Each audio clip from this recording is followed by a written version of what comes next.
হ্যাঁ রে ভোর যে চলে এলো রে চারের জন্য ছিলা নাই রে টাকা পাবি আরে কোনো ব্যবস্থা করলে? হ্যাঁ, কোনো ব্যবস্থা কাউকে বাঁচিয়ে নেই। চল তাহলে কাউকে দেখি।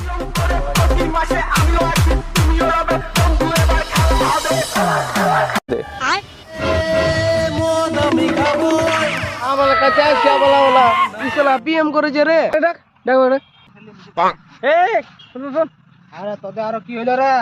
আচ্ছা তাহলে প্রচারটা করে দাও। আমি কোনো লাজবো এখন? আহা, তোমাকে ঠুড়কিটি দেবো এক বোতল। তাহলে খুঁড়ে আলবো দাও ডেমোটো। লড়াই লড়াই চাই, আই করে বাঁচতে চাই। কিশোর তুমি এক হোক এক হোক। এক হোক এক হোক তোদের তো আমি প্রচার করে দিব। আমাকে ফুলকি চাই, 500 নোট চাই, তাছাড়া করবো না আমি। হ্যাঁ রে দুবো তোকে, তুই টেনশন কেন করছিস? ভোটের দিনে যে আমার পকেটে ভরাবে তার দিকে আমি ভোট দেবো, তাকেই ভোট দেবো। কি দুনিয়া আইলো রে, জব দুনিয়া। টাকা দিয়ে ভোট কিনতে